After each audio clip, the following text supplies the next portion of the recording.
The minions had been banned from working at the front desk of the theater. After all, the number of tickets they'd managed to accidentally shred was getting pretty high. Gru decided he'd give them another chance, though, putting them in charge of the snack bar instead. He reasoned that while they might not be able to handle money well, they shouldn't have any trouble figuring out how to operate a popcorn machine. Boy, was he wrong. As the first customers began to line up, the minions started the process of trying to figure out how to turn on the popcorn machine. This wasn't quite as easy as they'd thought it would be. It took several minutes of pushing buttons, pulling levers, and generally making a mess before they managed to get the first batch of popcorn started. It was a small victory, but they celebrated it anyway, congratulating each other with a series of high fives and banana puns. Their joy was short-lived, however, as they quickly realized they hadn't put any oil in the machine and it promptly broke down. Gru ran over and fixed the problem, allowing the minions to continue their work. They tried again, only to discover that they had forgotten to put the popcorn kernels in. The bucket ended up just spitting out handfuls of plain buttered air, which caused more than one person in line to complain about how badly their asthma was acting up. When the very nice lady behind them in line asked if she could please just have some regular popcorn, they finally figured it out and let her have the free air popcorn. Then they added the kernels and made a fresh batch for her. She seemed to appreciate it. Still, it was obvious to everyone watching that the minions were not quite ready to take on such an important job.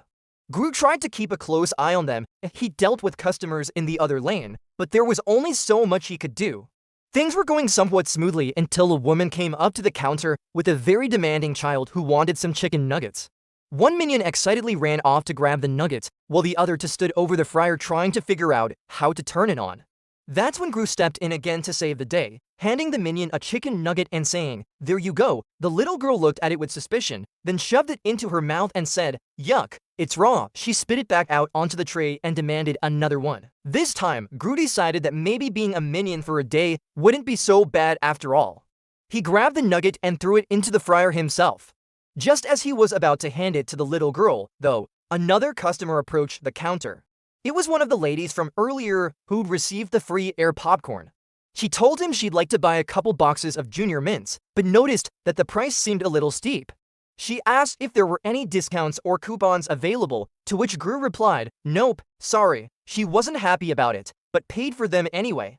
As she walked away, she muttered something about hiring her own army of accountants to come and audit his books. It didn't really matter what she paid, as long as it wasn't $27.38. This was a reference to the amount the accountant had charged them last week. But instead of paying the bill, the minions had thrown him into the volcano on the top of their building. Gru wasn't sure how they'd gotten away with that one, but they'd somehow convinced Agnes that the best way to thank someone for their hard work was by tossing them into the nearest body of lava. He sighed, knowing that he couldn't win this battle. Instead, he decided to focus on the next one and got back to work. The minions, meanwhile, were still having problems with the fryer. They kept dropping the nuggets into it upside down, meaning that they were cooking the box instead of the food inside. Not only did this result in some very confused looks from customers, but it also meant that they frequently burned their fingers and set off the fire alarm. After several such incidents, Gru was forced to call the fire department. Apparently, they knew the drill by now because nobody even got out of bed when they heard the sirens. Even the police officers who arrived to direct traffic weren't surprised. "Oh, is the movie theater on fire again?" One of them asked a bystander. "Yep," came the reply.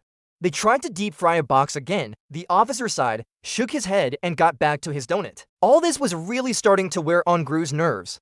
How could something as simple as a popcorn machine be so difficult? It seemed like a no-brainer to hire some goofy yellow guys to do the job.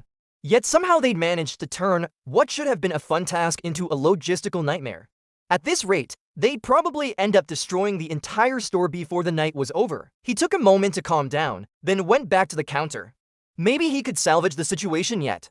But before he could say anything, one of the minions announced, "We figured it out." Gru turned around to see them standing proudly in front of the popcorn machine with 3 freshly popped buckets in their hands. One of them held up a sign that read, "Free air popcorn." The other said, "Try our deliciously air-fried chicken nuggets." And the last one simply pointed at the popcorn machine with a big smile on its face. Gru couldn't help but laugh. Maybe these guys weren't so bad after all. He joined them at the counter, ready to tackle whatever challenges the rest of the night might bring. At first, things continued to go well. Customers lined up to buy air popcorn and air-fried chicken nuggets. For once, the minions weren't making a mess. And for once, the kitchen was filled with the smell of popcorn and fried chicken instead of singed minion fur. But soon, problems started cropping up again. The air popcorn bucket the minions were using as a hat kept falling over. The air-fried chicken nuggets turned out to be anything but. And the minions started to panic. Once again, they didn't know what to do.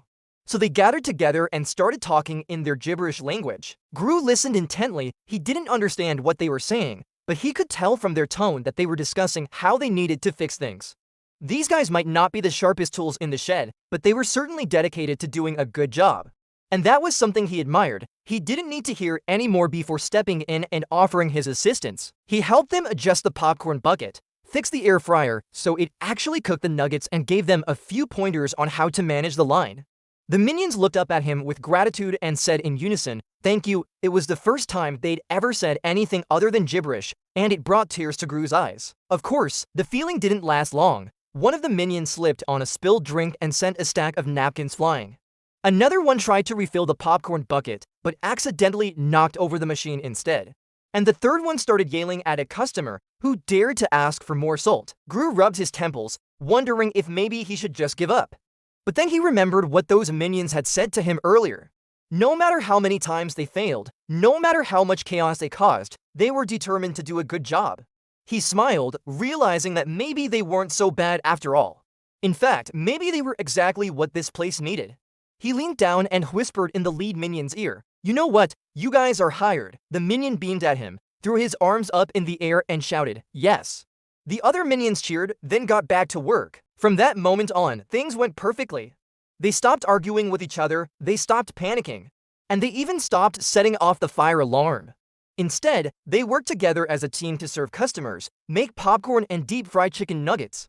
They were the best at it, but they were getting better. And that's all Gru could ask for. As the night wore on, the store grew busier and busier. Soon there was a line of customers stretching all the way to the back of the theater. But the minions didn't panic, they just kept working, popping popcorn, frying chicken, and serving smiles. By the end of the night, they'd made more money than they ever had before. And Gru was prouder of them than he'd ever been before. As they packed up for the night, he gathered them around and said, "You guys did great. You may not be the best at this, but you're getting better every day. And that's all that matters." The minions looked up at him with admiration and said, "Thank you." And for a moment, Gru felt like he was the luckiest guy in the world.